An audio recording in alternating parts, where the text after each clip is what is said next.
Hello, I would like to explain how to orally identify the four different types of triads. Triads are tertian harmonies because they're constructed of thirds. So in this case, you have a major third and a minor third. It's a major triad. In this case, you have a minor third on the bottom and a major third on the top. So this creates the minor triad. In this case, we have two minor thirds, and it creates a diminished triad. And the only other combination is two major thirds.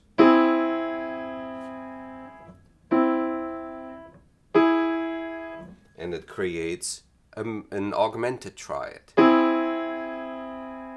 So now, today really is about orally identifying the triads. And if we listen to all four one more time and try to compare them,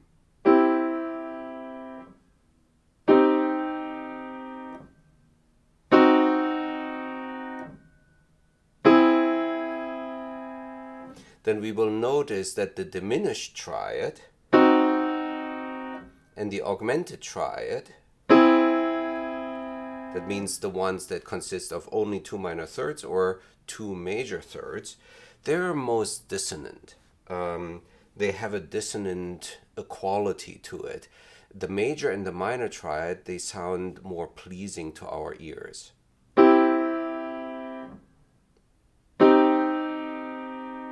And in the Western world, the major triad sounds more happy to most people, and the minor triad a little more sad. And today we will only play them in root position, meaning if they are stacked up in thirds, the bottom note is called the root, so we call that in root position. So they're only stacked up in thirds. So because we could theoretically take a chord and take the C an octave higher, we call that an inversion, but this video will not talk about that, only root position for today. So, sounds happier, major. Sounds a little more sad, minor. Both are relatively consonant, so pleasing to our ears. Now the difficulty arises if we have twice the same quality in a row but on a different scale degree. For example,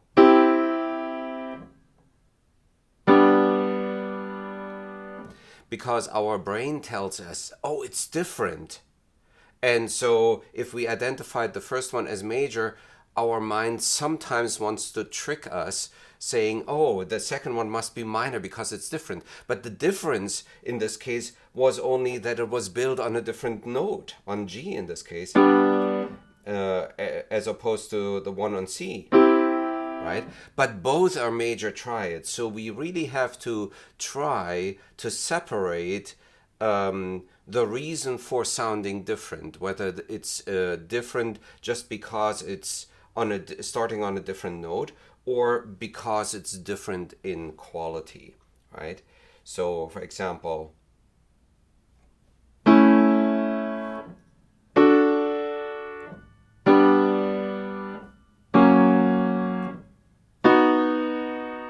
they're all major triads, but if we play them next to each other, because they're built on different scale degrees, they sound different to us. So sometimes we want to then identify them as a different quality, but they're the same quality.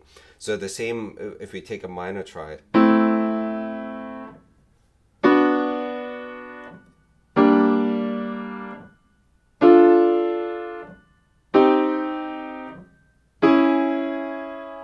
right? They're all minor triads, but to our mind, they sound different because, of course, they sound different because they're built on different scale degrees, but they're all minor.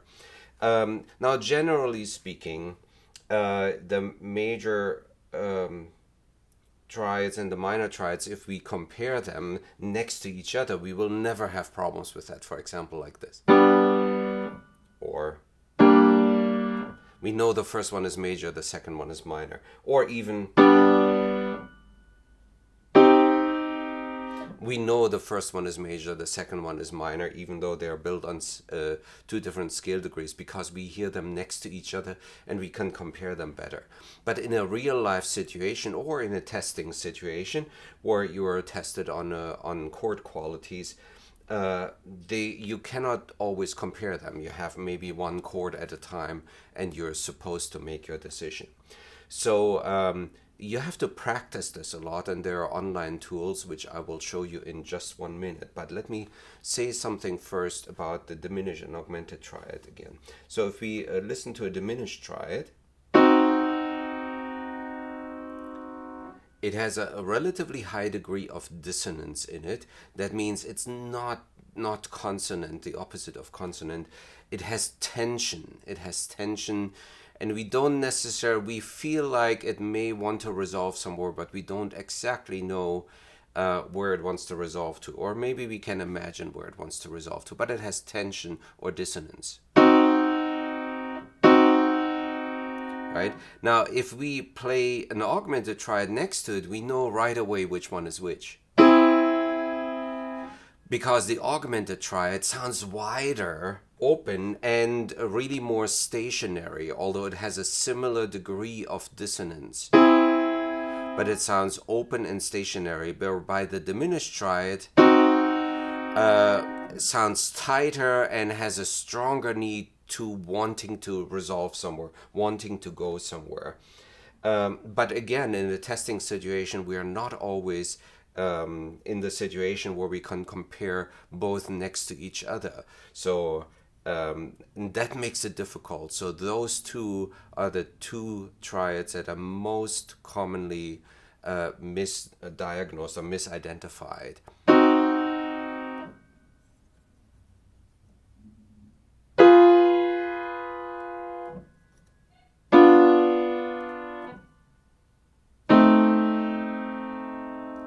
Those are all diminished triads, whereby an augmented triad would sound like.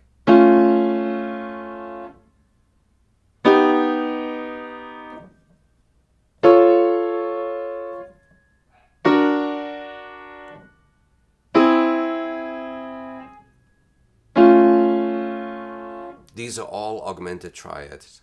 And it's more difficult if we have the same quality playing next to each other. Our mind tells us it sounds different because they're built on a different scale degree, but it's the same quality. So that's why we very often misidentify them. So now I want to show you how you can practice aurally identifying triads. There are many apps or websites that practice those, and feel free to find a different one. And I'm not associated with this one, but I like this one, so I'm using it and I'm suggesting it. But you can find other websites or apps. So go to teoria.com, teoria.com, teoria.com. So no H in there.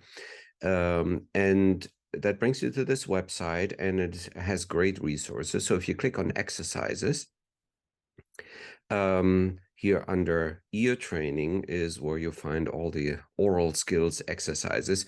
You can also practice written skills under music theory. So anyways, if you under ear training click on chords and then click on triads, and then you will get some advertisements that you will have to close. And now you can, it already suggests some chords, but it may remember what I used last time. So make sure you highlight major. So when it's green, it's highlighted. Major, minor, diminished, augmented. Those are the 4 triad types we want to practice. For right now, we only practice them, identifying them in the root position. And we want to answer them as chord and in treble clef and bass clef. But by all means, if you play from other clefs, use other clefs as well. So we highlight these and then we say, okay.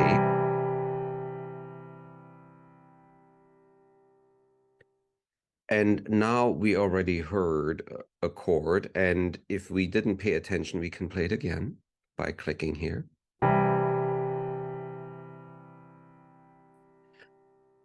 I always recommend vocalizing the pitches if that is possible. You have to practice that. No, no, no, no, no. And then you click the answer that you think is right. So this was a major triad. So let's move on. Let's listen again. And again. And then let's say if you decide on one, click on the answer. And if it is correct, then it will say correct. In this case, it was not correct. So that is a very common mistake to misidentify diminished triads versus augmented triads. So in this case, what was played was an augmented triads, A, C sharp, E sharp, and not a diminished triad. So I lost some points. Now, how often do you have to do this? How long do you have to do it? How many triads do you have to do this? I think you have to do it many, many times over several weeks. And each day you practice, you need to identify many of them, 20, 30, 50, depending on how much time you have, but do it all in one session is not useful in the long run. So you need to come back later on. Let's do a couple more.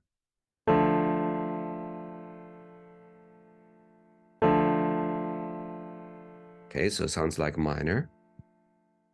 Was correct. Next.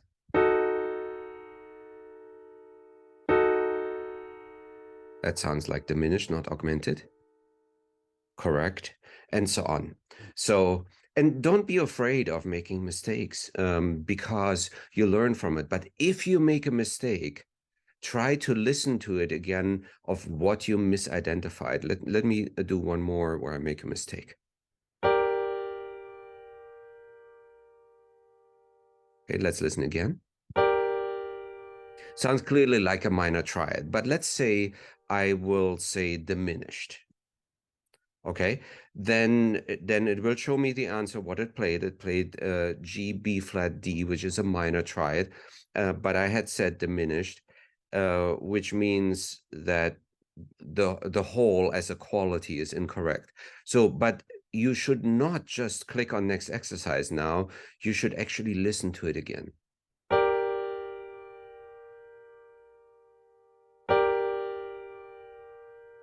So now that you know it's a minor triad, you need to internalize this. What you can also do, you can arpeggiate the chord if you click on this.